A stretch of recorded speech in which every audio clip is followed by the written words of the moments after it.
Saya tunggu kalian tiap hari Senin, Selasa, Rabu, Kamis, dan Jumat jam 7 waktu Jakarta di live Zoom 851 7772 4545. Kalau berani, kalau punya titik, nampakkan diri kalian ke saya. Sebelum saya ke tempat kamu, saya harus uji kamu dulu. Sejauh mana kemampuan kamu, kan gitu. Di sini bukan berbicara mengenai kamu dan saya, tapi di sini kita bercerita tentang kebenaran Kristen atau Islam yang benar-benar berasal dari Tuhan. Kita buktikan di sini, Paul Zhang, kalau memang kamu itu memiliki agama benar. Saya tidak butuhkan tempat di mana kamu bisa ngibul asumsi ria. Di sini tempatnya. Kita adu Islam atau Kristen itu ajaran yang benar. Bagaimana? Kamu punya nyali tidak? Para pengikut Muhammad, bacot lu doang gede lu, ditungguin dari jam 7 waktu Jakarta. Nggak ada orang Islam yang nongol. Dasar pengikut Muhammad, bacot doang gede. Titik mah kecil semua kalian. Paul Zhang, ini medan perang, kawan. Tempat mengadu kebenaran. Islam atau Kristen itu yang berasal dari Tuhan. Kamu gak perlu malu untuk menggunakan VN di sini. Karena tidak semua dari kami itu mau menampakkan wajah di media sosial. Ya, itu yang perlu kamu pahami dengan baik. Kami di sini siap menunggu siapapun dari kalian yang ingin berdiskusi dengan Zulkifli dan kawan-kawan. Silakan datang di grup ini. Ini adalah grup khusus dialog teolog. Kalau kamu meyakini agama kamu adalah agama yang benar, jangan cuma petantang petenteng di markas kamu itu. Disinilah tempatnya, ya. Karena tidak semua umat Islam itu mau diviralkan wajahnya, termasuk saya. Sekarang saya ingin menginjili kamu. Kalau kamu punya nyali, punya ilmu, silakan kita adu argumen, kita adu data, kita adu kitab. Bagaimana? Atau gurumu deh, gurumu suruh hadapi saya. Saya tunggu dari hari Senin sampai hari Ahad pukul 8 waktu Makassar. Silakan. Sebutkan siapa manusia sebelum dunia ada. Silakan bagi ayat kalau boleh. Salomo mengaku dia ada pada saat langit digariskan.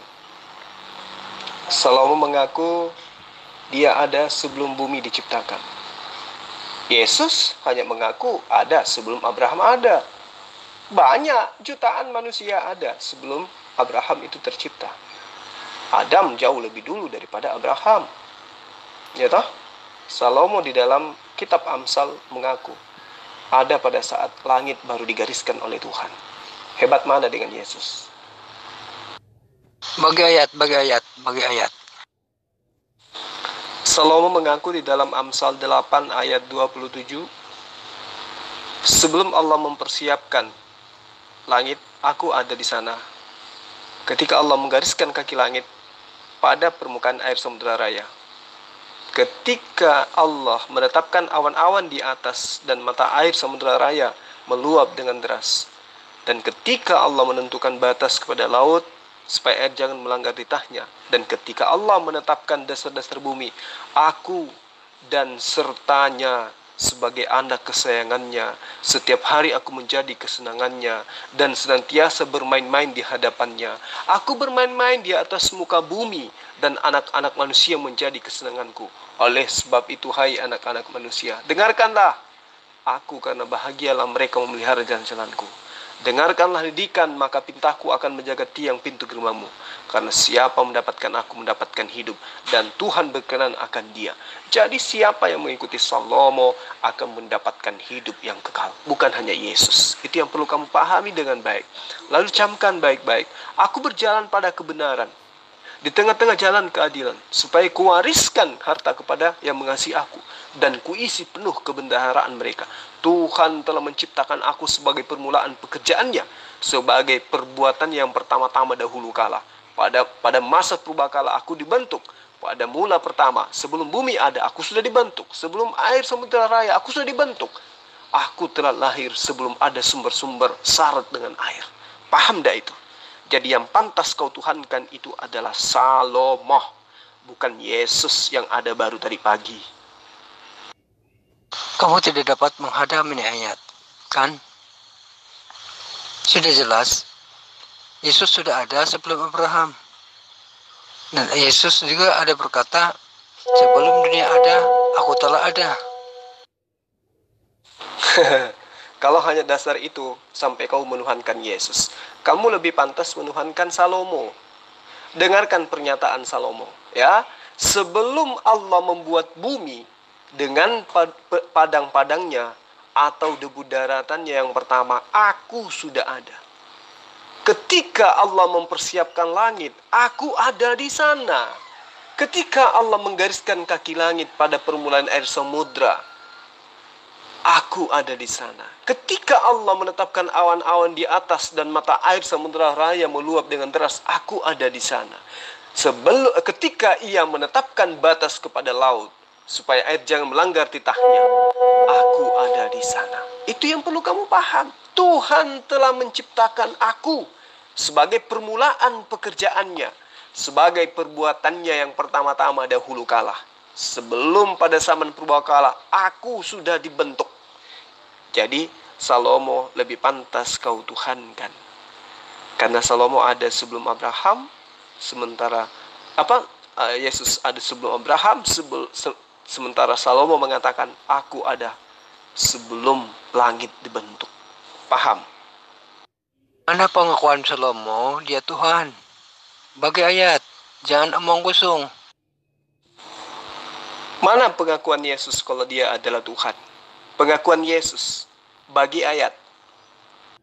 Coba baca Matius 16 ayat 16. Apa kata Yesus kepada Petrus?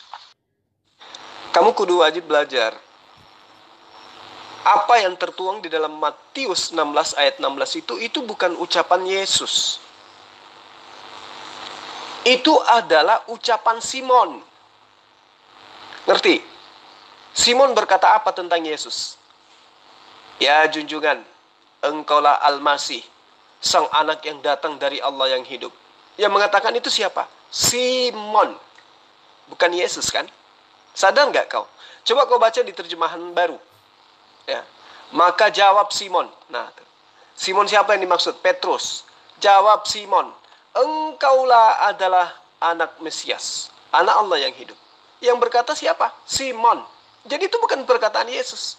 Itu adalah perkataan Simon. Saya ulang lagi, itu adalah perkataan Simon Petrus, bahwa Yesus itu adalah Mesias, anak Allah yang hidup. Perkataan siapa? Saya ulang lagi, itu perkataan siapa? Simon. Ayat lengkapnya gini. Simon Petrus menjawab, Bapa adalah Raja Penyelamat, anak Allah yang hidup. Kalau di terjemahan 2008, dan seraya menanggapi Simon Petrus berkata, engkaulah Mesias putra Allah yang hidup. Gak ada masalah di situ. Itu perkataan Simon, bukan perkataan Yesus. Sementara yang saya minta kepada Anda adalah perkataan Yesus. Bandingkan dengan Amsal.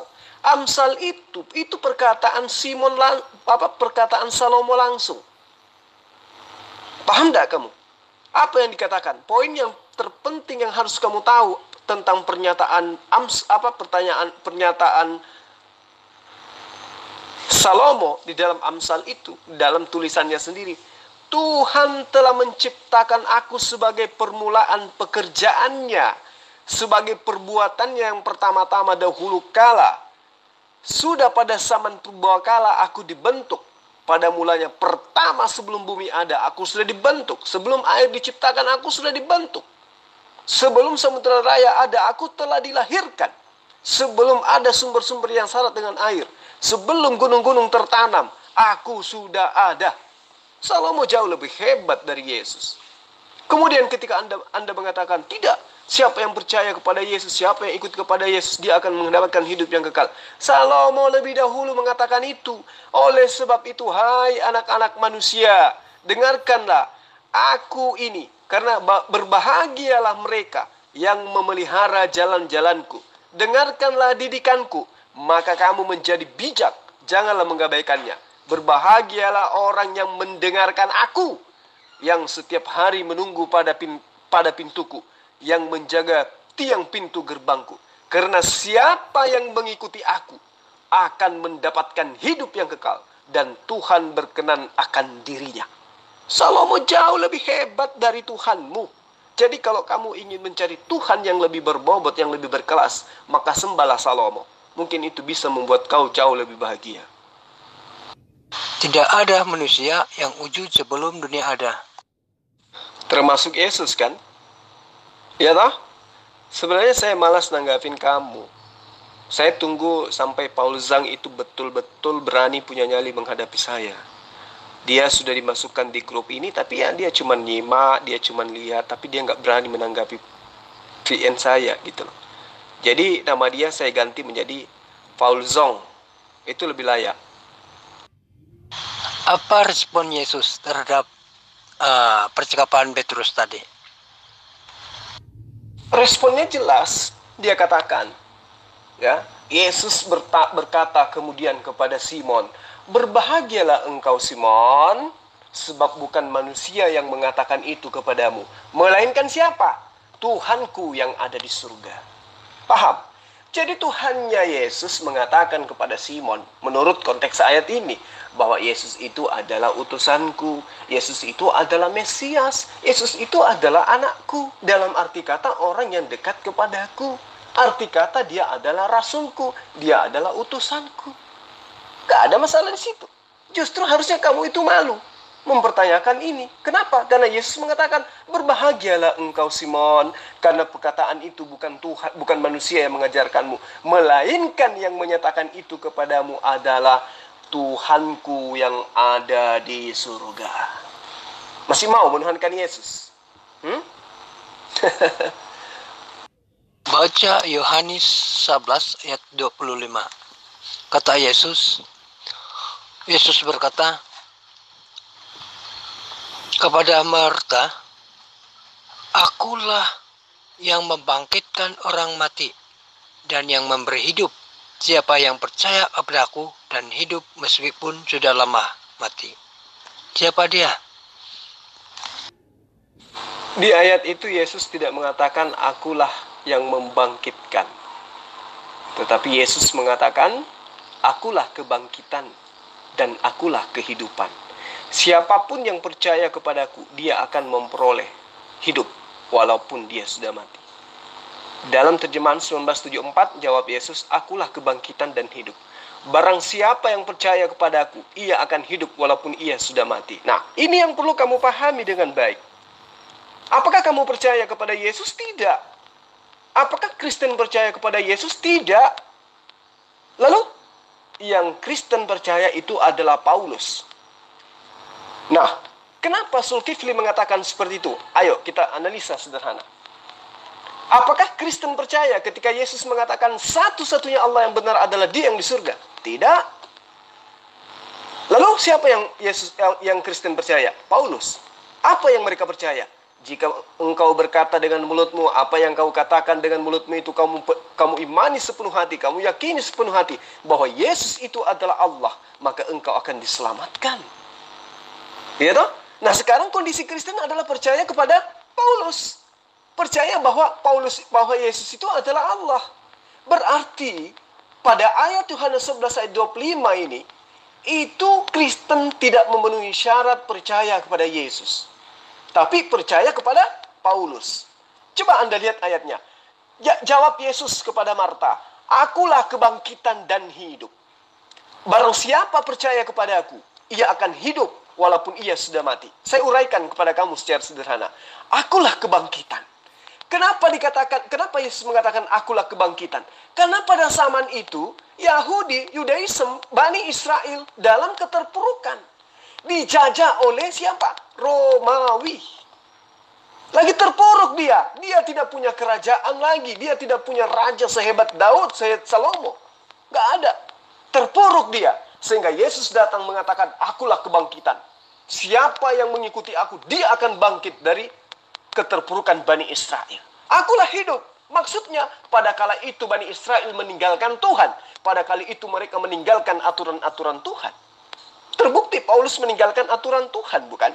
Nah, datang Yesus memberikan hidup. Hidup itu apa? Ketika Bani Israel menyembah satu-satunya Allah yang benar dan mengakui Yesus sebagai utusan Tuhan, itulah hidup yang Yesus maksud.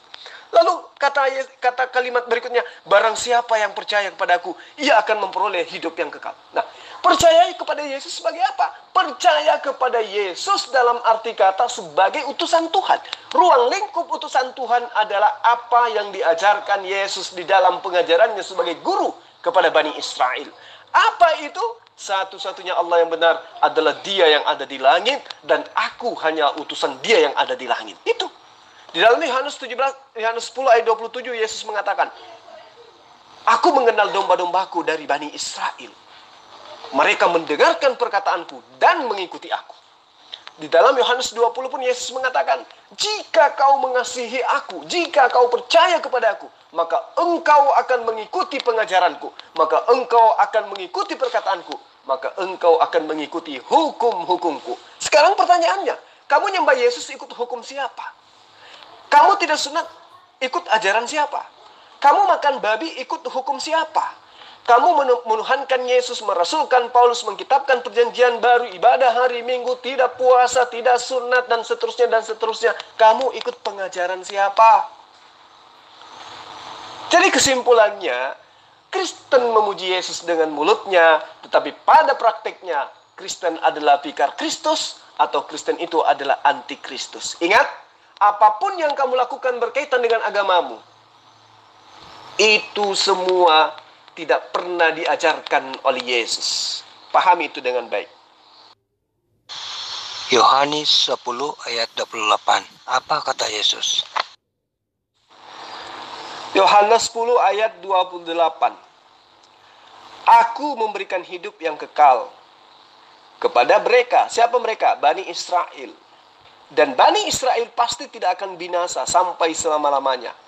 Dan seorang pun tidak akan merebut mereka dari tanganku. Ingat di ayat selanjutnya, di ayat 29. Bapakku, Allahku, Tuhanku yang memberikan mereka itu kepadaku lebih besar daripadaku dan dari siapapun. Paham? Jadi Yesus itu bukan siapa-siapa. Ketika Yesus mengatakan aku memberikan hidup yang kekal, ada syaratnya. Tidak kemudian Anda ibadah hari Minggu lantas dapat hidup yang kekal. Menyembah Yesus kemudian dapat hidup yang kekal. Tidak sunat kemudian dapat hidup yang kekal. Makan babi kemudian Anda dapat hidup yang kekal. Merasulkan Paulus kemudian Anda dapat hidup yang kekal. Melainkan Yesus memberikan hidup kekal itu ketika saudara mengikuti ajarannya. Apa itu? La ilaha illallah. Yesus Rasulullah. Dah selesai. Yohanes 17 ayat 3. Hidup kekal itu aku berikan kepada mereka ketika mereka mengenal Allah satu-satunya sembahan yang benar. Dan mengenal aku sebagai utusan Allah. Udah selesai. Jadi kalau Anda menganggap Yesus itu Tuhan hanya berdasarkan karena aku memberikan hidup yang kekal. Betul, Yesus memberikan hidup yang kekal itu. Tapi kepada siapa? Kepada Bani Israel. Kepada Bani Israel pun itu masih dipilah-pilah. Yaitu Bani Israel yang mengikuti dan percaya bahwa dia adalah utusan Tuhan. Karena pada zaman itu Bani Israel menolak Yesus sebagai imam. Menolak Yesus sebagai nabi. Apatah lagi menerima mereka menjadi Tuhan. Menjadi imam saja mereka tolak. Yesus gak lulus. Ya. Jadi kalau Yesus memberikan hidup yang kekal, bukan memberikan hidup kekal kepada pemakan babi, makhluk berkuluk, ibadah hari Minggu, konser sekali seminggu, membatalkan hukum-hukum Tuhan, menyembah kepada manusia. Itu tidak diberikan Yesus kepada mereka itu. Yesus memberikan hidup yang kekal kepada mereka yang meyakini bahwa Allah adalah satu-satunya Tuhan. La ilaha illallah. Tidak ada Tuhan selain Hasem. Paham? Dan Yesus hanya utusan Hasem. Hanya utusan Tuhan. Itu kalau kamu mau mendapatkan hidup yang kekal. Belajar lagi. Baca lagi Yohanes 20 ayat 8. Apa kata Yesus kepada Thomas? Apa respon Yesus terhadap Thomas? ayat 20, Yohanes 20 itu tidak mengajarkan tentang tanya jawab Thomas dengan Yesus. Ya. Yang ada menceritakan tentang pemakaman Yesus, berbicara mengenai kebangkitan Yesus. Layaknya kebangkitan Dewa Horus, Zeus, Mitra, Krishna, dan seterusnya. Gak ada cerita-cerita tentang Thomas dan Petrus. Yesus di situ tanya jawab di Yohanes 20 itu. Di ayat 8-nya, maka masuklah juga murid yang lain yang lebih dahulu sampai di kubur itu, dan ia melihat dan percaya. Gak ada di situ mengenai Petrus. Jadi saya katakan, andai saja Paul Zong itu berani menghadapi saya, bukan kabur-kaburan dan hanya ngintip-ngintip, maka saya tidak akan melayani Anda. Anda belum layak untuk berdiskusi. Pemahaman Anda itu masih kurang. Kan?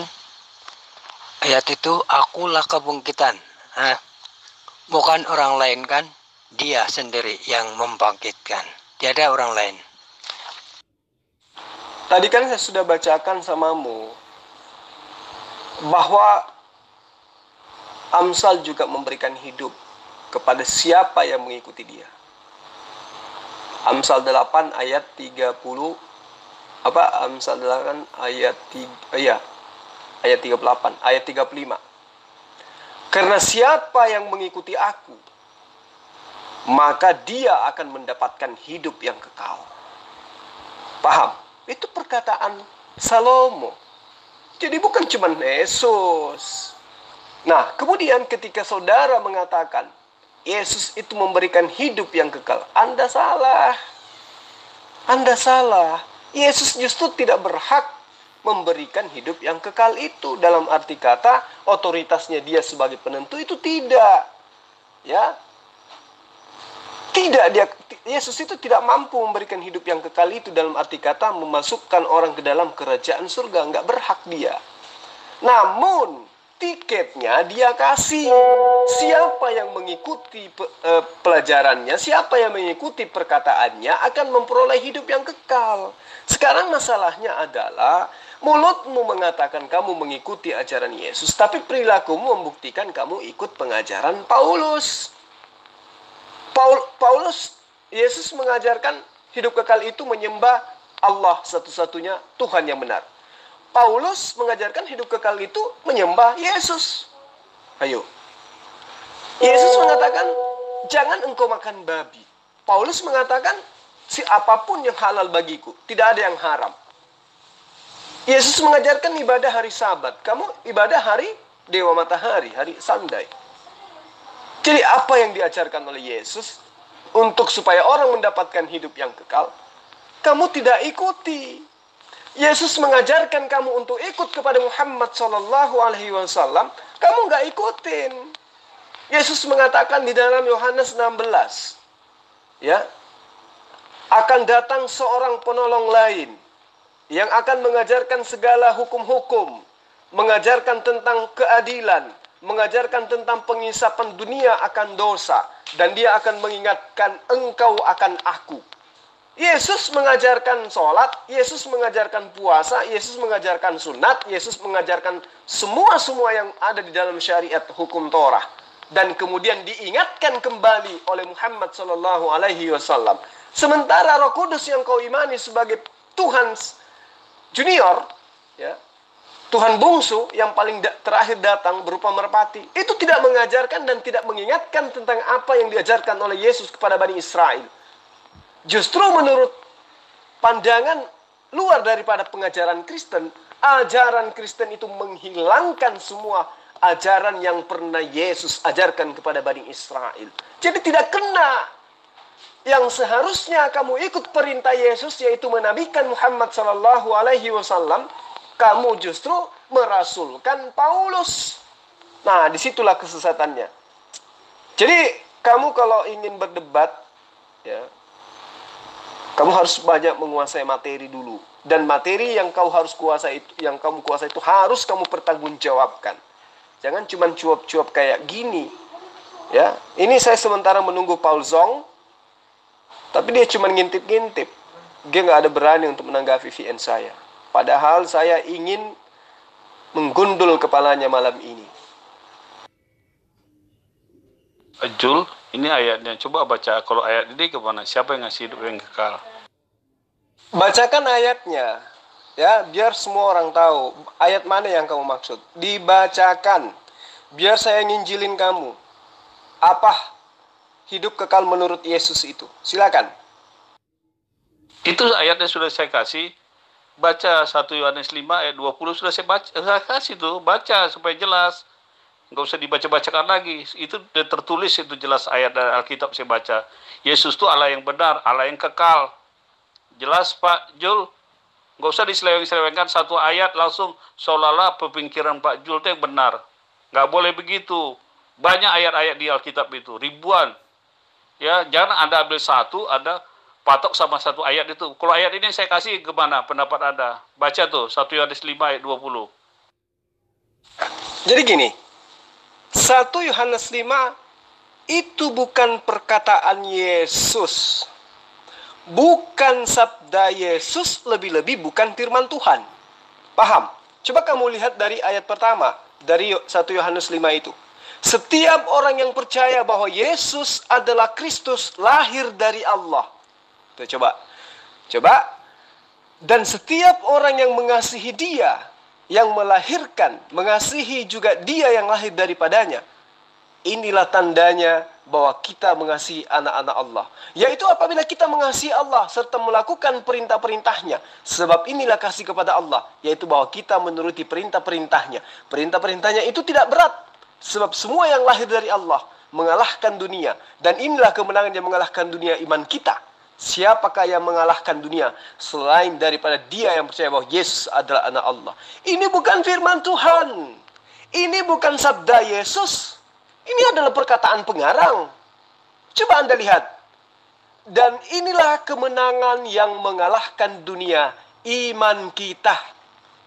Jadi Tuhan tidak menyatakan ini. Yesus tidak menyatakan ini. Yang menulis dan mengarang ini adalah orang yang Anda sebut dengan sebutan Yohanes. Padahal dia bukanlah anak Zebedeus. Oke. Sekarang Anda mengarahkan saya ke Yohanes 5. 1 Yohanes 5 ayat berapa tadi? Ayat 20. Akan tetapi kita tahu bahwa anak Allah telah datang. Nah, coba lihat. Jadi Tuhan itu tidak akan mungkin datang. Yang dikatakan di sini adalah anak Allah telah datang dan telah mengaruniakan pengertian kepada kita supaya kita mengenal yang benar dan kita ada di dalam yang benar, di dalam anaknya Yesus Kristus. Dia adalah Allah yang benar dan hidup yang kekal. Anak-anakku, waspadalah terhadap segala berhala. Coba kamu analisa dengan benar. Ini bukan firman Tuhan. Jangankan firman Tuhan, duduk sebagai sabda Yesus aja kagak. Akan tetapi kita tahu bahwa anak Allah telah datang yang telah mengaruniakan pengertian kepada kita. Pertanyaan saya, kalau ini benar adalah pengajaran Yesus, maka ketika dikatakan di dalam ayat ini, Yesus telah mengaruniakan pengertian kepada kita, maka pertanyaannya kemudian adalah, kapan Yesus mengajarkan agar kalian menyembah Yesus? Kapan Yesus mengajarkan agar kalian makan babi? Kapan Yesus mengajarkan agar kalian merasulkan Paulus? Kapan Yesus mengajarkan agar kalian ibadah hari Minggu? Kapan Yesus mengajarkan agar kalian meninggalkan hukum Tuhan di dalam hukum Torah? Kapan? Berarti perkataan Yesus telah mengaruniakan pengertian kepada kita itu adalah hoax. Ini adalah bualan pengarang. Dan pengarangnya ini saya pastikan bukan Zebedeus. Bukan anak dari Zebedeus. Tapi orang yang tidak dikenal, yang kemudian digunakan nama Yohanes di dalamnya, supaya dianggap sebagai sebuah kebenaran. Paham ya? Lalu kemudian ketika kau mengakui bahwa Yesus itu adalah yang memberikan hidup yang kekal, kamu kudu wajib tahu. Ya. Kamu kudu wajib paham bahwa Yesus itu tidak berhak memberikan surga kepada siapapun. Baca Yohanes 5. Ya, di situ jelas dikatakan, Matius 5 maksud saya. Di Matius 5, di sana dia mengatakan bahwa hal di sebelah kiriku maupun di sebelah kananku tentang kerajaan surga. Aku tidak berhak memberikannya. Paham ya? Paham ya? Jadi Yesus itu tidak berhak memberikan hal surga kepada siapapun. Matius 5 ayat 1 sampai ayat 25 dan juga ayat 46. Jadi Yesus tidak punya hak untuk memberikan surga kepada siapapun. Paham? Nah, kemudian ketika Anda mengatakan Yesus itu memberikan hidup yang kekal, betul, tapi ada syaratnya. Itulah dikatakan kamu itu beriman dengan iman hati yang buta. Yesus mengatakan dengan jelas, barang siapa yang mengajarkan kepada orang lain untuk meninggalkan setitik pun dari hukum Torah, meskipun yang paling terkecil, maka dia tidak akan masuk ke dalam kerajaan surga. Namun sebaliknya, barang siapa yang mengajarkan hukum Torah, ya, barang siapa yang mengamalkan hukum Torah dan kemudian mengajarkan kepada orang lain, maka dia akan mendapatkan kedudukan yang tertinggi di dalam kerajaan Allah. Paham ya? Nah, bagaimana dengan Kristen? Apakah masih ada hukum Torah diamalkan apalagi diajarkan? Tidak ada sama sekali. Semua yang menjadi hukum Tuhan di dalam hukum Torah dihapuskan oleh komunitas Kristen yang mengatakan dirinya sebagai pengikut Yesus. Pada sesungguhnya sebenarnya mereka itu adalah anti Yesus atau vikar Kristus. Jadi saudara masih perlu banyak belajar. Ayo, mana Paul Zong? Silakan keluar Paul Zong. Jangan cuma ngintip-ngintip. Kasihan ini pendeta-pendeta junior. Kamulah yang maju. Ya. Silakan, mumpung saya masih kasih kesempatan kamu untuk mengenal kebenaran. Paul Zong, silakan. Jangan cuma ngintip-ngintip. Zulkifli Hasan, jangan Anda menunjukkan kebodohan Anda. Anda berkata Yohanes itu bukan muridnya Tuhan Yesus. Anda salah besar. Berarti Anda tidak mengerti tentang kekristenan. Itu poin pertama. Poin kedua, firman yang ada di Alkitab itu semuanya adalah firman Tuhan yang telah disampaikan Yohanes. Karena Yohanes itu dekat dengan Allah itu selalu, dekat dengan Yesus itu selama dia mengajar. Itu tidak perlu dibantah. Anda lahir tahun 2020. Lihat di papirusnya, ada sampai sekarang. Ya. Ketiga, kesalahan Anda berkata makanan halal itu. Lihat di kisah Rasul 15. Waktu Yesus ketemu Petrus, Tuhan Yesus langsung yang bicara sama Petrus. Jadi banyak omongan kosong Anda itu yang tidak berguna, Pak Zulkifli Hasan atau Pak Ustadz yang terhormat.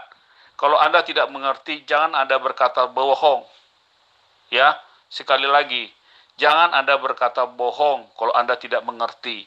Ya, mengenai halal, baca Kisah Rasul 15 ayat 10, itu baca.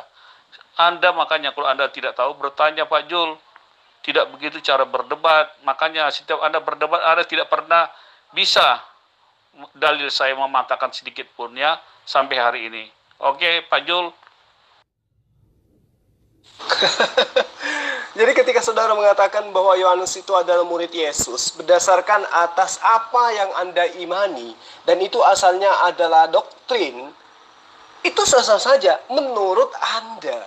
Tetapi apakah kemudian sejarah bisa membuktikan bahwa kitab Yohanes itu ditulis oleh muridnya Yesus? Kagak. Kitabmu sendiri mengatakan kok bahwa Yohanes anak Zebedeus itu adalah tidak berpendidikan alias bodoh. Bagaimana mungkin kemudian dia menulis? Kemudian yang kedua, tidak ada cross check dari pengajaran Yesus. Yesus hanya mengatakan, segala firman yang engkau berikan kepada aku telah aku sampaikan kepada mereka. Nah, proses penyampaian firman yang Yesus terima itu yang disampaikan kepada murid-muridnya, tidak dikatakan bahwa di situ murid-muridnya sedang menulis. Itu yang perlu kamu pahami dengan baik.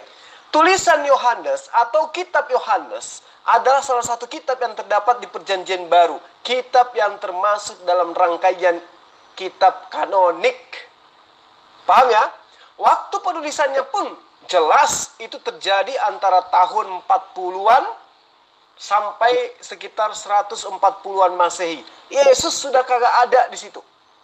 Jadi tidak diketahui jelas siapa penulis Gospel Yohanes ini. Kemudian tradisi yang dianut oleh gereja sampai hari ini itu menyamakan penulis gospel dengan murid yang dikasihi Yesus. Jadi semua yang menulis gospel itu dianggap murid Yesus. Makanya disama-samain namanya supaya dianggap itu adalah tulisan murid Yesus. Padahal prosesi pengajaran Yesus kepada murid-muridnya kurang lebih 3 tahun. Tidak ada satupun di antara murid-muridnya itu yang menulis. Tidak ada satu indikasi pun Yesus memerintahkan murid-muridnya untuk menulis. Kemudian dari mana buku setebal ini? Yesus mengajar hanya 2 tahun 8 bulan. Dari mana cerita-cerita ini kemudian dibangun? Sementara sejarah mengatakan bahwa ketika penangkapan terhadap Yesus akan terjadi, seluruh murid Yesus lari tunggang langgang meninggalkan Yesus. Ya, jadi bagaimana mungkin kronologis kejadian akan ditulis oleh orang yang dianggap sebagai murid? Tidak. Itu yang perlu kamu pahami. Murid yang dikasihi Yesus sampai saat ini tidak diketahui dengan pasti siapa orangnya. Dalam seluruh gospel, nama Yohanes bin Zebedeus atau anak Zebedeus tidak disebutkan sama sekali sebagai penulis. Padahal menurut gospel sinoptik, murid-murid yang paling akrab dengan Yesus adalah Petrus, Yohanes bin Zebedeus, dan Yakobus bin Zebedeus bersaudara. Namun apa yang terjadi? Gospel Yohanes diperkirakan ditulis di Asia Kecil. Mungkin di Efesus, mungkin di Tarsus, ya, di mana tempat pertumbuhan gereja mulai menjamur di kala itu. Jadi yang perlu kamu pahami adalah Gospel Yohanes ini ditulis untuk melawan gnostikisme dengan mempertahankan suatu keyakinan apologetik. Nah, sekarang coba buka mata kau. Apakah Gospel Yohanes ini penulisnya adalah Yohanes Zebedeus, salah satu orang dari murid Yesus? Jika dilihat dengan seksama, menurut Gospel sendiri, yaitu Yohanes ini, catatan Yohanes sendiri, yang menulisnya bukanlah Yohanes murid Yesus. Ya. Jadi coba kita lihat suatu kejadian yang luar biasa yang ditulis oleh 3 penulis gospel lain, ya, itu justru tidak ditulis oleh Yohanes, tidak ada tercatat di dalam gospel Yohanes.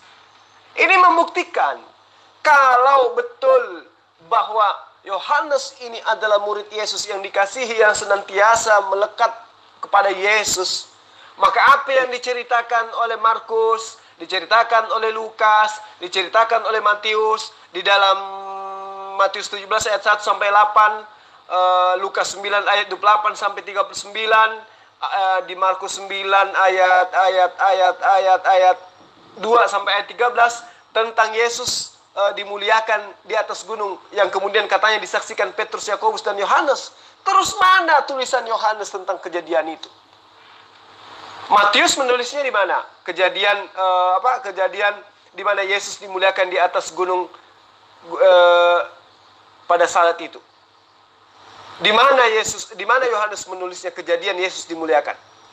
Pada saat diceritakan di dalam Matius 17 ayat 1 sampai 8, Markus 9 ayat 23, Markus 9 ayat 2 sampai ayat 13, Lukas 9 ayat 28 sampai ayat 36, di mana di situ diceritakan bahwa Yesus dimuliakan di atas gunung dan disaksikan oleh Petrus, Yakobus, Yohanes. Kemudian kalau itu betul, Yohanes adalah penulis gospel, maka tentu Yohanes pun akan menceritakan tentang Yesus dimuliakan di atas gunung ini. Tapi faktanya tidak.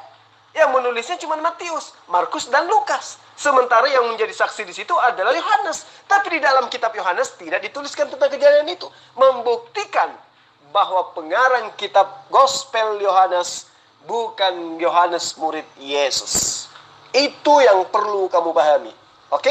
Saya anggap kamu tidak ada pemahaman jauh ke sana. Untuk itulah kemudian silakan sampaikan kepada Paul Zong, saya masih menunggu sampai detik ini. Silakan. Pak Ustadz yang terhormat, saya bilang kalau Pak Ustadz tidak mengerti, jangan berbicara. Dalam 1 Wahyu 1 ayat 19, Tuhan Yesus sendiri berkata, firman itu dituliskan.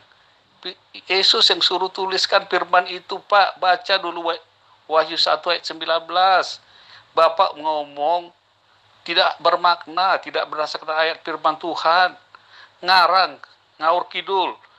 Kita yang mengerti sejarah, kami yang menjalankan tentang kekristenan, kami tahu siapa Yohanes itu, Pak. Orang Kristen 3 miliar orang, tidak mungkin sebodoh itu mempercayai bukan murid Tuhan Yesus. Hanya Pak Zulkifli Hasan yang tidak mengakuin, bikin malu-maluin.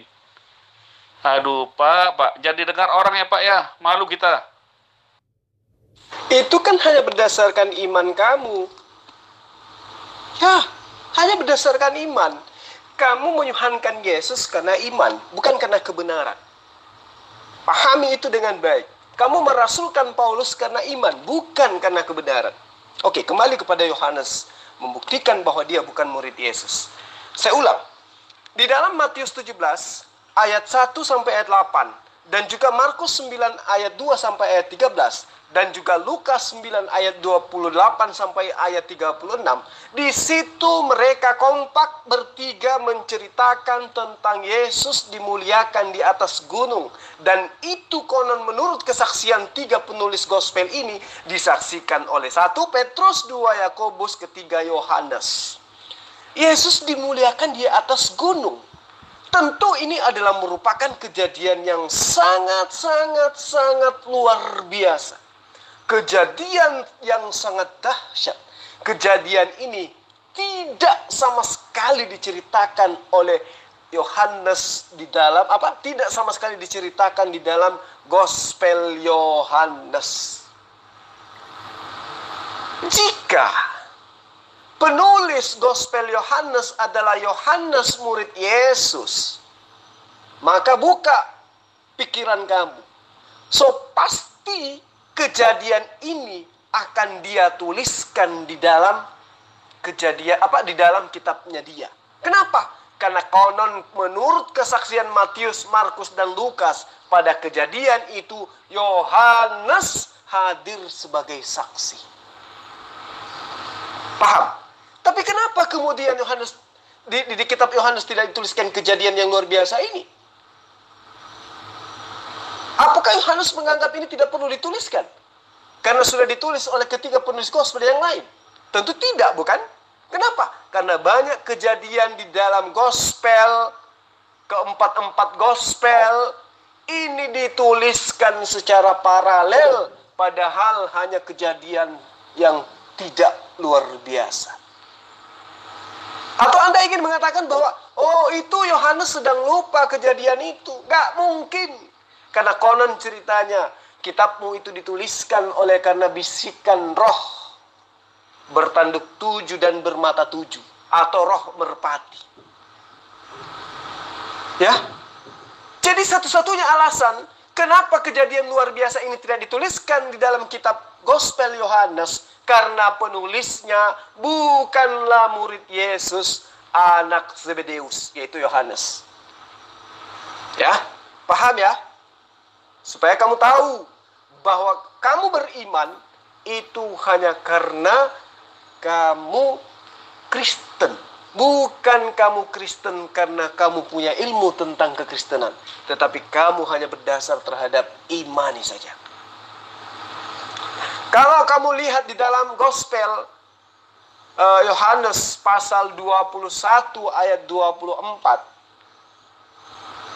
Di situ dikatakan, dialah murid yang memberi kesaksian tentang semua ini dan yang telah menuliskannya. Dan kita tahu, dan kita tahu bahwa kesaksiannya itu benar.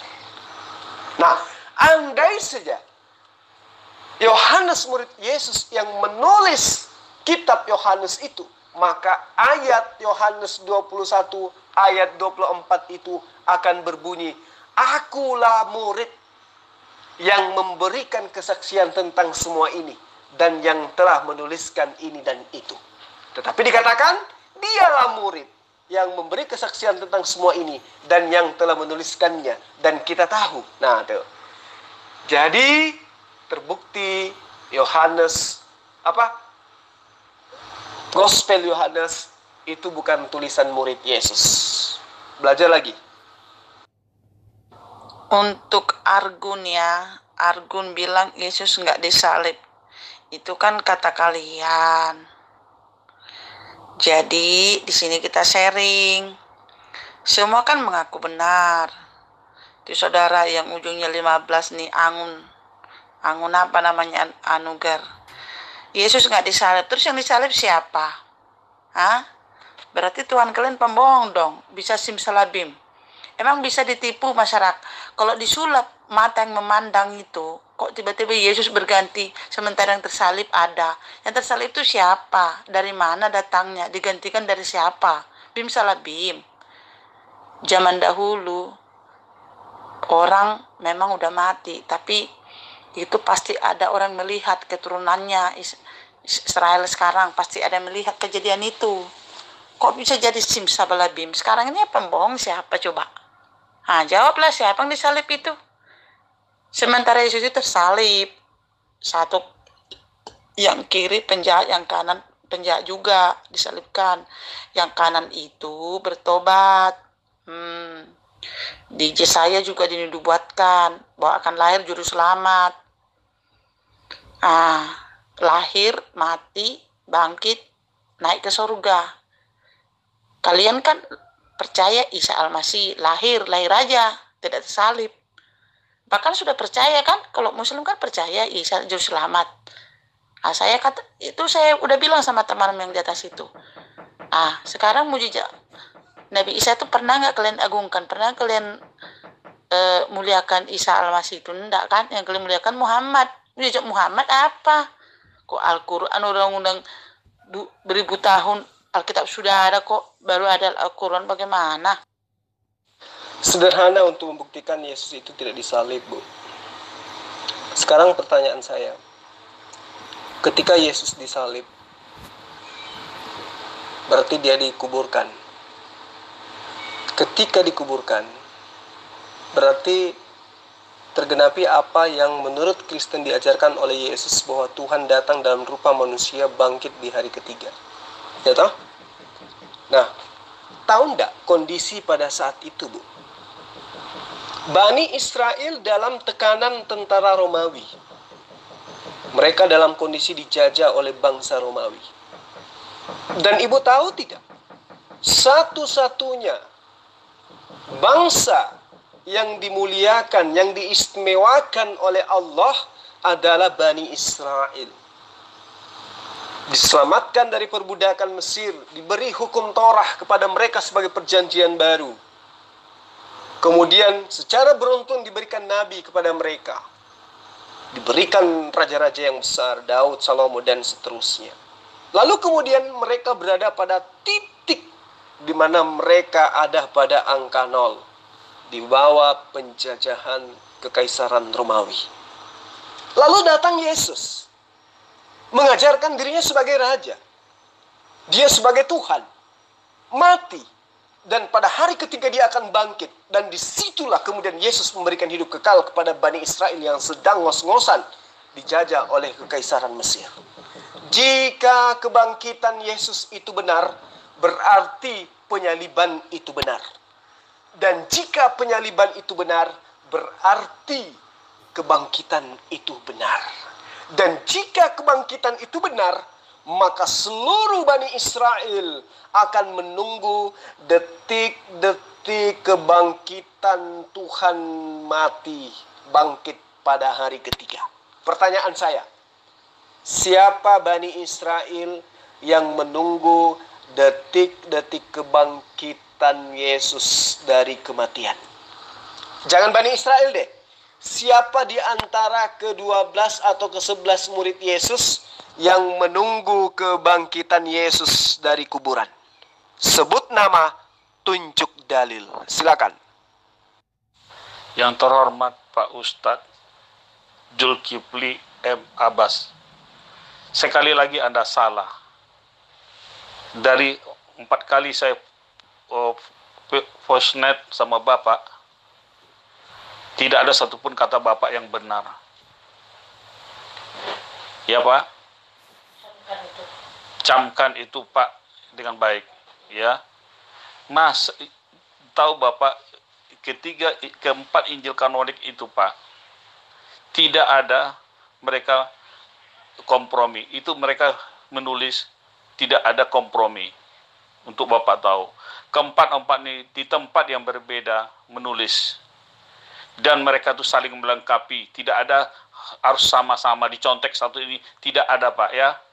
Lihat kehebatan Yohanes, lebih banyak dia menulis kitab daripada Lukas, daripada Markus, daripada Matius.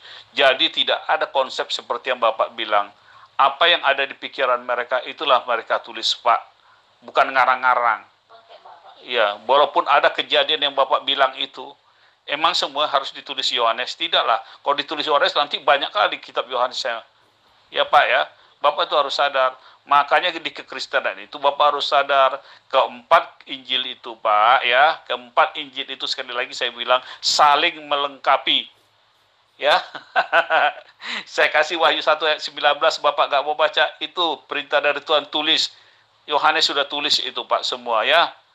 Jadi Bapak jangan bilang soal iman, Pak, fakta sejarah lebih lengkap Kristen daripada orang Bapak.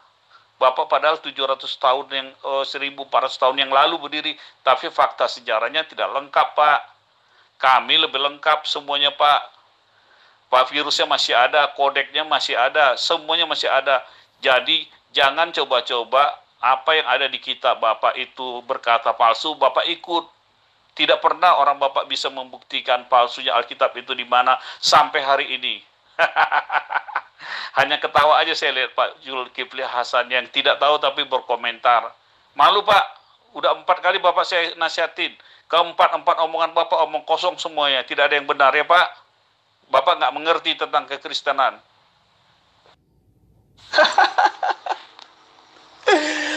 Aduh. Jadi gini, ketika Yesus mengatakan gini, segala firman yang engkau berikan kepada aku telah aku sampaikan kepada mereka. Mereka di sini siapa? Mereka di sini adalah murid-murid Yesus. Nah, ketika Yesus mengatakan segala firman telah aku berikan kepada mereka, maka ketika murid-murid Yesus ini menulis, maka yang ditulisnya kemudian itu adalah firman yang Yesus terima dari Allah, kemudian Yesus sampaikan kepada mereka. Lalu kemudian Anda mengatakan mereka menulisnya satu-satu, tidak bersamaan, tidak paralel, tidak kerjasama. Berarti yang Yesus nyatakan segala firman yang engkau berikan kepada aku telah aku sampaikan kepada mereka. Itu kemana firman-firman itu? Kemana? Itu yang pertama. Kedua, kejadian Yesus dimuliakan di atas gunung itu sudah dinyatakan oleh Matius, sudah dinyatakan oleh Markus, sudah dikatakan oleh Lukas, bahwa yang menjadi saksi di situ ada 3 orang. Petrus, Yakobus, Yohanes. Nah, kalau yang menjadi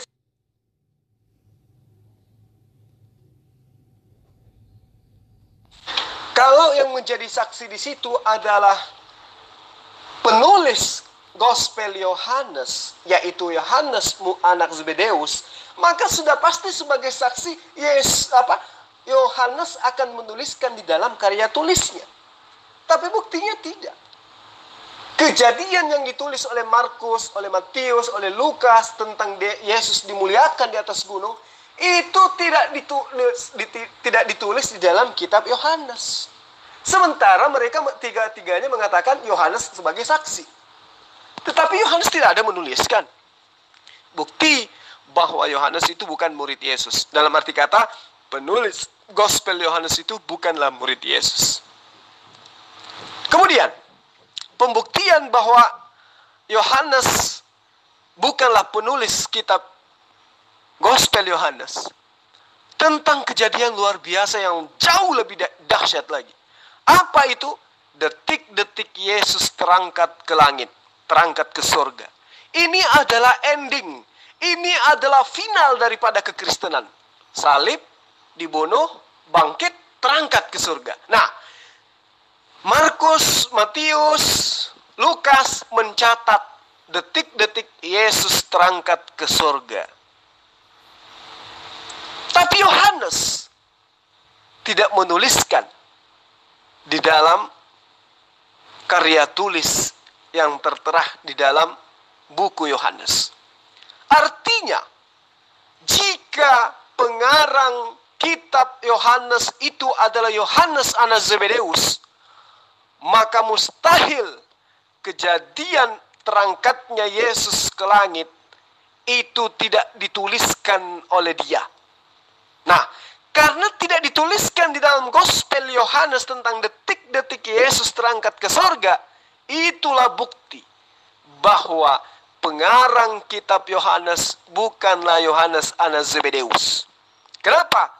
Karena mustahil jika Yohanes itu betul-betul murid Yesus dan kebangkitan Yesus terangkat ke surga itu betul-betul terjadi disaksikan oleh murid-muridnya, mustahil Yohanes anak Zebedeus tidak mencatat kejadian yang super dahsyat yang menentukan kekristenan. Itu mustahil. Tapi faktanya, Yohanes bin Zebedeus tidak menuliskan itu. Berarti kitab Yohanes bukan catatan Yohanes bin Zebedeus. Belajar lagi. Itu makanya Pak Jul tidak tahu kekristenan. Itulah yang dicatat oleh mereka di orang yang berbeda, tempat yang berbeda, tetapi isinya sama, saling melengkapi. Itu Pak Jul harus tahu, ya. Tahun yang berbeda, ya. Itu yang Pak Jul harus pikirkan. Itulah yang dari Allah tidak akan pernah lenggang oleh waktu. Ya, itu ingat. Apa yang sudah ada, lihat di Wahyu 1 ayat 19 sudah saya kasihkan. Ya mereka catat, Pak, itu yang iman kami. Bapak tidak usah ganggu-gugat masalah iman saya. Ya, kita berdiskusi. Saya kasih ayatnya, bukan asumsi. Kalau Bapak kan asumsi, dari awal sampai akhir asumsi. Tidak pernah membuktikan ayat satupun sama saya. Kalau saya tidak, saya kasih ayatnya. Oke Pak Jul, kita selesaikan dulu sekian untuk berdebat kali ini. Karena saya ada panggilan untuk makan malam sama kawan-kawan. Oke Pak, selamat malam Pak Jul. Sudah 5 kali voice note, Pak Jul tidak bisa bantah saya dengan ayat Alkitab saya. Besok saya yang bertanya sama Pak Jul ya, oke ya. Kamu boleh menghibur diri dengan mengatakan apapun, silakan, itu hak Anda, ya. Anda mau mengatakan saya seperti apa, itu hak Anda. Saya hanya membantu sebagai penginjil jalanan, saya hanya membantu Anda untuk keluar daripada doktrin dan dogma. Coba Anda lihat di dalam kalimat-kalimat penutup yang ada di dalam Gospel Yohanes itu sendiri, yaitu Yohanes 21 ayat 24 sampai ayat 25. Dialah murid yang memberi kesaksian tentang semuanya ini, dan yang telah menuliskannya. Dan kita tahu bahwa kesaksiannya itu benar. Masih banyak hal-hal lain lagi yang diperbuat oleh Yesus. Tetapi jikalau semuanya itu harus dituliskan satu persatu, maka agaknya dunia ini tidak dapat memuat semua kitab yang harus ditulis itu. Nah, jadi kalau Anda kritis terhadap ayat ini, maka Anda akan melihat bahwa ayat ini menyatakan kalimat bukanlah kata-kata dari penulis itu sendiri, tetapi kata-kata memperlihatkan kesaksian orang ketiga yang merupakan tambahan atau penyisipan pada masa berikutnya. Nah, itu yang perlu kamu pahami dengan baik. Yohanes, andai saja dia yang menulis daripada buku Yohanes, maka dia akan mengatakan, akulah murid yang memberikan kesaksian tentang semua ini. Tapi nyatanya dia mengatakan dialah murid. Artinya penulis ini adalah orang ketiga. Dia menuliskan tentang kesaksian murid-muridnya Yesus, utamanya adalah Yohanes bin Zebedeus. Ya, tapi nyatanya tidak. Dia mengatakan dialah murid, menandakan bahwa yang menulis itu bukanlah Yohanes. Pernyataan dalam ayat ini tentang kata dia itu jelas dinisbahkan kepada Yohanes, ya, anak Zebedeus. Sementara kalau itu dipaksakan bahwa itu adalah yang dimaksud penulis gospel Yohanes itu sendiri, maka hal itu sangatlah bertentangan dengan tata bahasa yang ada. Tata bahasa manapun, sebab kata dia adalah suatu pengungkapan yang ditujukan kepada orang ketiga. Selain daripada itu, saudara Victor Pas, ya, yang harus kamu pahami, masih banyak hal-hal lain lagi yang diperbuat oleh Yesus. Tetapi jikalau semuanya itu harus dituliskan satu persatu katanya, maka agaknya dunia ini tidak dapat memuat semua kitab yang harus ditulis itu. Jadi siapapun akan mengetahui isyarat dari kalimat itu bahwa terdapat informasi yang sudah disembunyikan dan tidak disampaikan kepada orang lain oleh Yohanes. Ya, jadi itulah kemudian kamu harus tahu bahwa masih banyak cerita-cerita, banyak ajaran-ajaran Yesus mengaku yang tidak dituliskan oleh pengarang, membuktikan bahwa pengarang ini bukanlah Yohanes anak Zebedeus, tetapi dia adalah orang yang tidak dikenal, agar supaya karya tulisnya dianggap sebagai tulisan murid Yesus, maka sampulnya diganti menjadi Yohanes. Oke, silakan Anda rehat, silakan beristirahat. Saya pun akan beristirahat karena si Paul Zong hanya cuap-cuap kemudian kabur, tidak bisa memberikan pertanggungjawaban terhadap tantangannya dia di grup ini. Ya, salam beda Tuhan. Pak, itu mereka saling melengkapi. Bapak ngotot nih, benar ya. Gak mengerti juga Bapak apa yang saya katakan. Mereka saling melengkapi. Ada yang Markus yang enggak tulis, Yohanes tulis. Ada yang Lukas enggak tulis, Yohanes tulis. Bagaimana sih Bapak? Contoh, hal kelahiran Yesus Kristus.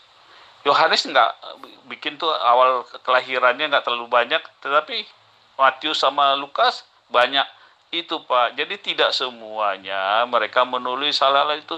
Itulah namanya firman Tuhan tuh saling melengkapi satu dengan yang lain. Kayak Farsel itu Pak. Jadi mereka saling melengkapi Pak. Itu kekristenan nih Pak. Supaya Bapak tahu. Kalau di Bapak kan satu orang, gampang. Bapak kan hanya melihat pikiran Bapak, Quran Bapak. Beda lah Pak dengan kita. Ya, supaya Bapak tahu. Kalau Alkitab itu sejarah dari awal berurutan sampai dengan naik ke surganya Yesus. Itulah catatan Alkitab, sungguh sangat lengkap, beda dengan punya Bapak. Oke Pak, selamat malam Pak. Justru Anda menjelaskan itu justru membuktikan bahwa memang mereka-mereka ini bukan murid Yesus. Kalau Anda mengatakan saling melengkapi, faktanya tentang kejadian Yesus dimuliakan di atas gunung, itu disaksikan oleh Yohanes katanya. Ayatnya jelas mengatakan begitu. Disaksikan oleh Yohanes, Yakobus, dan Petrus. Nah, lalu kemudian mana kesaksian Yohanes tentang kejadian itu? Tidak ada. Lalu yang kompak menuliskan itu adalah Matius, Markus, dan juga Lukas. Yang mereka ceritakan Yohanes yang adalah juga punya karya tulis, justru tidak menuliskan di dalam kitabnya. Membuktikan bahwa Apa yang diterangkan Matius di dalam 17:1 ayat 8, Markus 9 ayat 2 sampai 13, Lukas 9 ayat 28 sampai 36. Itu membuktikan bahwa karya tulis yang kemudian labelnya menjadi Yohanes itu bukanlah karya tulis yang menjadi saksi saat Yesus dimuliakan di atas gunung.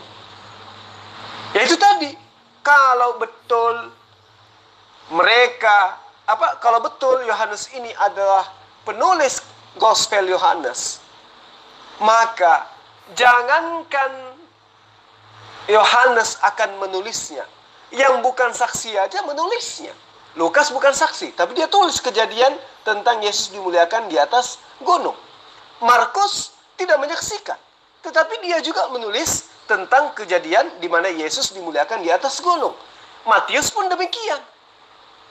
Tapi kenapa kemudian yang mereka beritakan Yohanes menjadi saksi, justru Yohanes tidak menuliskan di dalam Gospel Yohanes jika Yohanes itu adalah betul-betul penulis kitab Gospel Yohanes. Markus, Lukas, Matius aja nulis kok, padahal mereka bukan saksi. Apatah lagi yang saksi.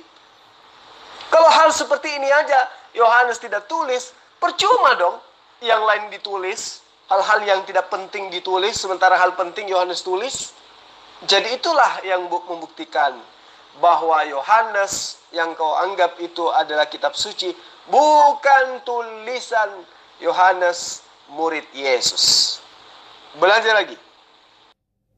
Betul sekali Pak Zulkifli. Betul, bukan penulis yang menulis itu. Makanya baca atasnya Pak, dikit lagi ke atasnya Pak. Kata penutup itu kata penutup Pak. Baca judulnya, makanya Pak Zulkifli selalu salah, tidak pernah mau membaca judulnya. Judulnya apa? Kalimat penutup kan? Iya, mereka itulah yang mengumpulkan itu catatan-catatan Yohanes itu. Jelaskan Pak ya, Bapak salah lagi. Setiap Bapak berkata-kata selalu salah. Makanya saya bilang, Bapak itu harus belajar lagi ya Pak ya. Belajar, Bapak tidak bisa berbuat apa-apa ya tentang kekristenan. Makanya Bapak harus belajar supaya pintu hati Bapak terbuka dan menerima Tuhan Yesus sebagai Tuhan dan Juru Selamat Bapak ya. Oh, justru penutup itulah pengantar terakhir dari penulis yang merupakan penulis Gospel Yohanes. Gospel Yohanes itulah yang membumbuhi kata-kata penutup. Dialah murid yang memberi kesaksian tentang semua ini. Tentang semua ini yang mana? Tentang semua yang dituliskan oleh pengarang Gospel Yohanes. Dialah murid, artinya oknum lain. Jadi penulisnya adalah orang ketiga. Gitu loh. Ini nalarnya di mana coba? Jadi misalnya gini. Saya sebagai Zulkifli menulis sebuah cerita, ya, di mana cerita itu dari A sampai Z saya tulis. Andai saja tulisan saya itu menceritakan tentang saya, ya, bahwa yang menuliskan itu adalah saya, maka penutupnya pun saya akan mengatakan, inilah saya sebagai murid telah menuliskan segala sesuatunya untuk kalian. Tetapi saya kemudian menuliskan dialah murid. Artinya saya Zulkifli sedang menceritakan oknum lain. Nah, pengarang kitab Gospel Yohanes ini sedang menceritakan Yohanes anak Zebedeus yang bukan dirinya. Dialah murid yang memberitakan kesaksian tentang semua ini. Ya toh? Jadi yang dia tuliskan kemudian pengarang Gospel Yohanes adalah kesaksian orang lain, yaitu kesaksian Yohanes anak Zebedeus. Kenapa saya katakan seperti itu? Karena jelas sekali dikatakan oleh penulisnya, dan kita tahu, nah tuh, dan kita tahu bahwa kesaksiannya itu benar. Andai saja penulis kitab Gospel itu adalah Yohanes anak Zebedeus itu sendiri, maka dia akan mengatakan, akulah murid yang memberikan kesaksian tentang semua ini dan telah menuliskannya, dan kita tahu bahwa kesaksianku itu benar. Tetapi pengarang Gospel Yohanes mengatakan, tetapi kesaksiannya itu benar. Paham ya? Belum paham juga? Nah, kurangi makan babi, biar kamu paham lain kali. Itu yang saya bilang Pak Jul sekali lagi. Ya Pak Jul, mereka saling melengkapi, ada yang ditulis, ada yang tidak. Ya, begitu Pak Jul. Kita tidak tahu kenapa Yohanes tidak menulis. Itu kan jelas. Itu Tuhan yang menuntun dia. Ya, kalau kita pikirkan secara iman kita, berarti Tuhan menunjuk Lukas, Markus yang nulis supaya mereka saling melengkapi. Itu namanya firman Tuhan. Gimana sih Bapak? Bapak selalu ya ini ya memaksakan kehendaknya. Saya bilang dari tadi, mereka tuh kayak fasal tuh saling melengkapi, saling mengisi satu dengan yang lain untuk melengkapi isi Injil itu. Itu Pak. Mereka diilhamin Pak oleh Roh Allah untuk menulis itu Pak. Itu ada di Timotius tuh Pak. Kalau Bapak baca, ya. Oke lah Pak ya, sudah malam nih Pak ya. Udah cukup lah untuk hari ini membahas tentang yang kesalahpahaman Bapak. Saya tetap hadir di sini Pak. Kalau Bapak salah ngomong, saya akan muncul. Oke Pak? Sudah kau mengatakan Tuhan yang menuntun dia, mereka saling melengkapi. Sudah klop. Jadi kebenaran apapun yang akan saya sampaikan, kamu akan tetap tolak. Gitu. Padahal saya sudah memaparkan secara terinci samamu. Kalau kamu katakan saling melengkapi, apanya yang saling melengkapi? Uang Markus, Matius, Yohanes menuliskan secara jiplak-jiplakan kok, bukan melengkapi. Yang dikatakan melengkapi itu, Yohanes menuliskan awal kejadian. Markus menceritakan pertengahan kejadian. Matius menuliskan kemudian akhir daripada kejadian. Tapi ini tidak, mereka saling jiplak-jiplak. Sama semua disaksikan cerita yang sama di dalam Markus, cerita yang sama dalam Matius, cerita yang sama di dalam Lukas. Sama persis ceritanya. Bukan saling melengkapi, tapi saling menjiplak satu sama lain. Kemudian mana jiplakan Yohanes kalau dia betul adalah penulis Yohanes itu? Sementara menurut jiplak-jiplakan Markus, Matius, Lukas, Yohaneslah yang menjadi saksi kejadian tersebut. Terus kemudian kenapa Markus, Matius, dan Lukas yang menulisnya? Kenapa bukan si saksi? Sementara dikatakan di dalam penutup kitab Yohanes ayat 24 sampai ayat 25 di Yohanes 21, dialah murid yang memberi kesaksian. Nah, mana kesaksian Yohanes tentang kejadian Yesus dimuliakan di atas gunung?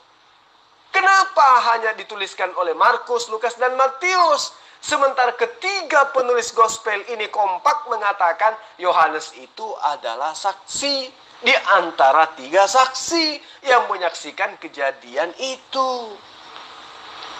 Penutup daripada kitab Yohanes dikatakan Yohanes itulah yang menyaksikan, menuturkan kesaksian-kesaksian yang dituliskannya itu. Tapi kenapa kemudian Yohanes yang dikatakan sebagai saksi justru tidak menceritakan kesaksiannya tentang kejadian Yesus dimuliakan di atas gunung? Jadi semakin kamu membantah saya, semakin kamu akan terbantai oleh kitabmu sendiri. Bahwa kitab Yohanes yang kau anggap firman Tuhan itu bukanlah tulisan murid Yesus. Paham kamu? Ya? Tadi kamu mau istirahat, ya udah kau istirahatlah. Ya, silakan kamu japri palzong, suruh hadapi saya gitu loh. Kamu masih perlu banyak belajar. Ya, ini bukan saya merendahkan Anda, itu fakta. Anda masih perlu banyak belajar. Ya, minimal 50 tahun Anda belajar baru bisa tanggapi VN saya lagi. Ini bukan sombong, ini fakta. Orang semua juga tahu. Ya. Muatan yang daripada voice note kamu itu muatannya hanya penolakan, penyanggahan, pengingkaran. Padahal apa yang saya sampaikan itu adalah kebenaran. Pak Zulkifli, itu murid yang nulis juga, itu murid Yohanes. Makanya Bapak tahu secara, dan murid Yohanes itu berkata, "Woi, yang nulis ini adalah Yohanes." Kayak begitu Pak ceritanya. Bapak gimana sih nalarnya? Nalar Bapak itu nggak masuk akal. Kayak saya ini menjelaskan, yang menulis itu Pak Zulkifli loh, sama kayak itu kan. Itu yang saya bilang. Jadi nalar Bapak nggak nangkap. Jadi otak Bapak nggak mampu untuk menalarkan isi Alkitab kita, menyalahkan Alkitab. Nggak boleh begitu Pak Jul.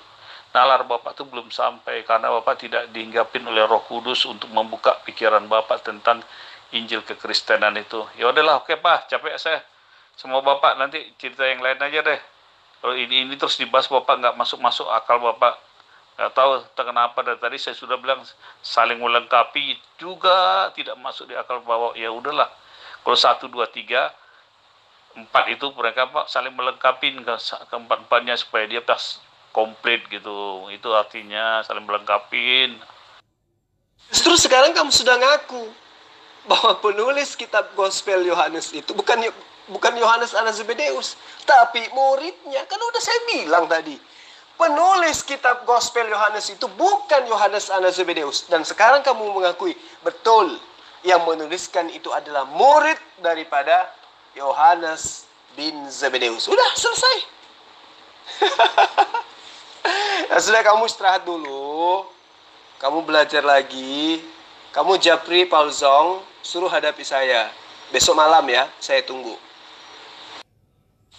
Pak Zulkifli Hasan, Anda fitnah keji, ya. Zulkifli Hasan, Anda ustadz, tidak boleh fitnah.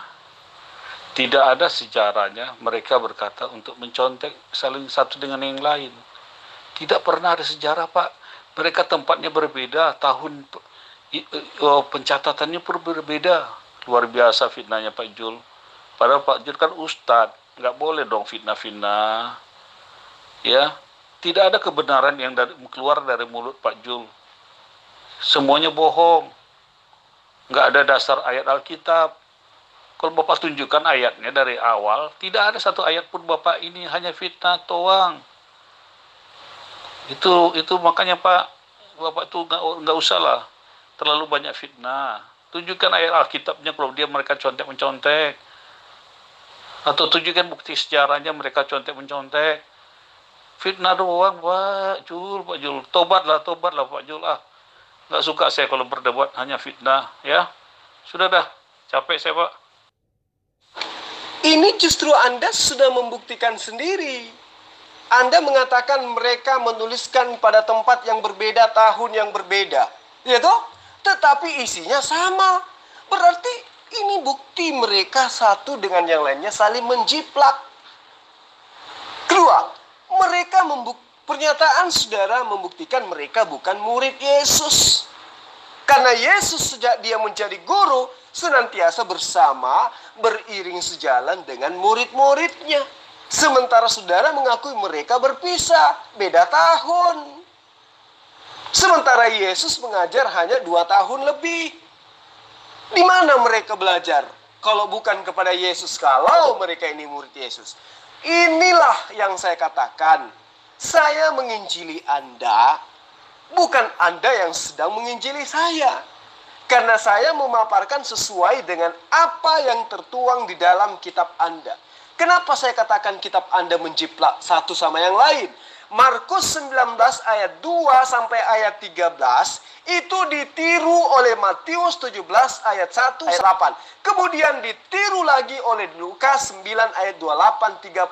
Di mana muatan daripada ayat-ayat yang mereka tuliskan ini menceritakan tentang Yesus dimuliakan di atas gunung dan disaksikan oleh Petrus, Yakobus dan Yohanes menurut jiplakan-jiplakan mereka antara satu sama yang lain.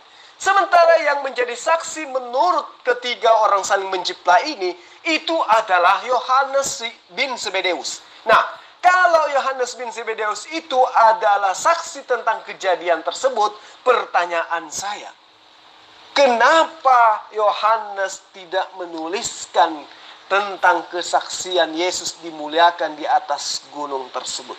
Kenapa hanya orang tiga ini yang jiplak-jiplakan yang bukan murid Yesus ini yang berpisah berpisah tahun dan berpisah tempat menuliskan secara kompak ini?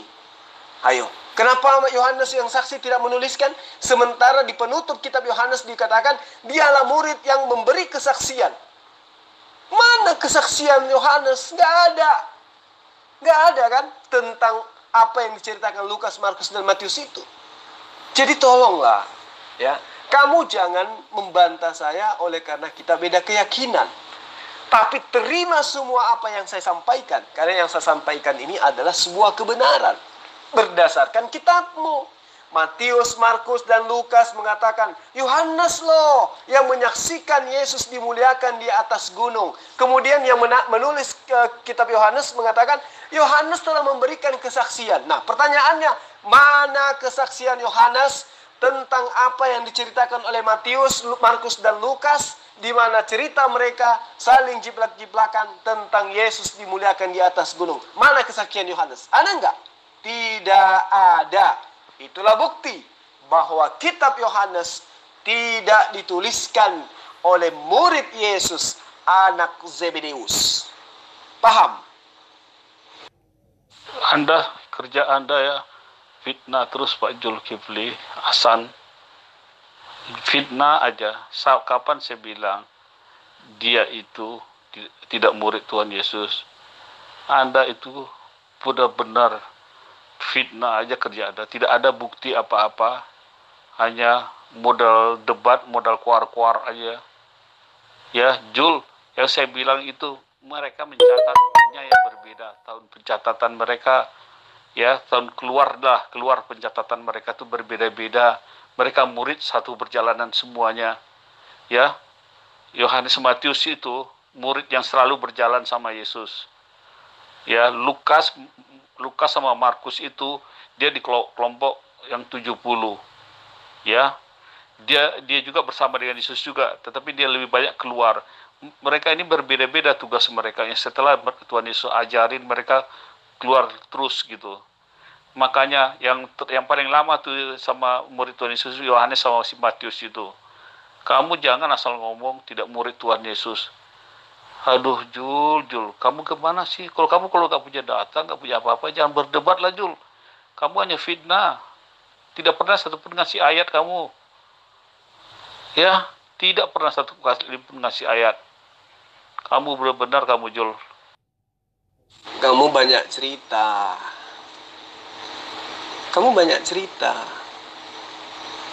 Kamu tadi katakan bahwa memang yang menulis di dalam Yohanes itu adalah muridnya Yohanes. Maka dikatakan kalimat dialah murid yang memberi kesaksian. Murid Yohanes katamu yang menulis. Muridnya Yohanes menuliskan tentang Yohanes. Udah selesai. Dan kalaupun kamu ngotot bahwa murid Yesus yang menuliskan karya tulis Yohanes, Markus, Matius, dan lain sebagainya, saya minta kamu pertanggungjawabkan mana gospel karya tulis Simon, Daniel, Thomas, dan lain-lain. Termasuk Yakobus. Mana? Konon ceritanya, murid-murid Yesus inilah yang setia menemani Yesus kemanapun Yesus pergi. Dan menurut Markus, Matius, Yohanes, Lukas, yang menjadi saksi tentang Yesus dimuliakan pada saat di atas gunung, itu pertama Petrus, kemudian Yakobus, kemudian Yohanes. Ketiga saksi ini tidak menulis. Justru yang menulis Lukas, Markus, yang lagi-lagi kamu sembunyikan, kamu umpetin, kau katakan dia adalah yang berasal di antara 70 murid. Sekarang tulisan dari 68 murid lainnya mana? Kok cuma 2 orang itu yang menulis, sementara mereka 70 orang? Kamu bisa jawab itu? Gak bisa kan? Maka saya katakan pesan terakhir, ya, sebelum kamu berhenti untuk menanggapi VN saya, pesan terakhir saya buat kamu, tinggalkan agama yang membuat akalmu tidak berfungsi. Itu dari saya. Dari tadi kita diskusi, Jul, kamu tidak kasih ayat. Kamu hanya fitnah aja. Ini saya kasih nasihat kamu ke Pak Ustadz yang terhormat. Janganlah suka fitnah ya Pak Ustadz. Kalau Pak Ustadz nggak tahu, lebih bagus nggak usah ngomong. Kalau nggak bertanya, jadilah Ustadz yang benar ya. Itu nasihat saya malam ini sama Pak Ustadz. Pendeta Victor Pas, pemuka agama Kristen yang saya hormati. Dari tadi saya memaparkan ayat demi ayat di dalam kitab saudara. Yohanes 21 ayat 24 sampai 25 saya sebutkan kepada saudara. Saya tidak pernah membuat suatu pernyataan atau penyanggahan tanpa menyebutkan ayat. Matius 17 ayat 1 sampai 8, Markus 9 ayat 2 sampai ayat 13, Lukas 9 ayat 8 sampai ayat 36. Di mana Yesus mengatakan bahwa di mana ketiga penulis ini saling jiplak-jiplakan mengatakan bahwa yang menjadi saksi ketika Yesus dimuliakan di atas gunung adalah Petrus, Yakobus, dan Yohanes. Itu ayat, Pak. Itu dalil. Itu saya bukan tidak berdalil. Jadi kalau misalnya Anda sudah tidak kuat, dan memang Anda tidak akan pernah sanggup. Kenapa? Saya lebih mengedepankan akal. Anda iman. Jadi memang kita berjauhan. Jarak daripada pemahaman kita itu sudah terlalu jauh. Nah, kalau Anda paksakan, Yohanes pengarang kitabmu itu adalah murid Yesus, maka itu pun akan konyol. Kenapa? Yohanes anak Zebedeus itu adalah orang Yahudi yang hidup di Palestina, di Yerusalem. Paham ya? Dan Yesus berpesan kepada mereka sesuai yang tertera di dalam Matius 10 ayat 5 sampai ayat 6, agar supaya Yohanes tidak keluar ke bangsa lain, apalagi ke bangsa Yunani, apalagi ke bangsa Samaria. Ya, Matius 15 ayat 24, Yesus diutus hanya kepada domba-domba yang hilang dari Bani Israel. Dan Yesus berpesan kepada murid-muridnya, jangan sekali-sekali kamu keluar dari bangsa lain, ke bangsa lain, tapi pergilah kepada domba-dombaku yang hilang dari Bani Israel. Sementara Gospel Yohanes itu dituliskan di luar daripada peruntukan kepada Bani Israel, tetapi diperuntukkan kepada orang Yahudi, kepada Goyim, kepada orang-orang non-Yahudi. Jika kita merujuk kepada nasihat dan karakteristik daripada pengajaran Yesus kepada Bani Israel, penekanan Yesus sangat jelas agar Yohanes anak Zebedeus itu jangan keluar ke bangsa lain. Tapi ternyata penulis kitab Yohanes itu justru dituliskan untuk non-Yahudi. Berarti penulisnya bukanlah murid Yesus. Karena Yohanes murid Yesus, pasti taat kepada Yesus. Ketika murid Yesus mengatakan kepada muridnya, jangan kau keluar bangsa lain, tapi datanglah kepada domba-domba yang hilang dari Bani Israel, maka tentu Yohanes bin Zebedeus tidak akan mungkin menulis sebuah kesaksian diperuntukkan untuk kamu yang adalah orang Indonesia, bukan orang Yahudi. Itulah bukti bahwa pengarang kitab Yohanes bukan murid Yesus. Paham sampai di sini?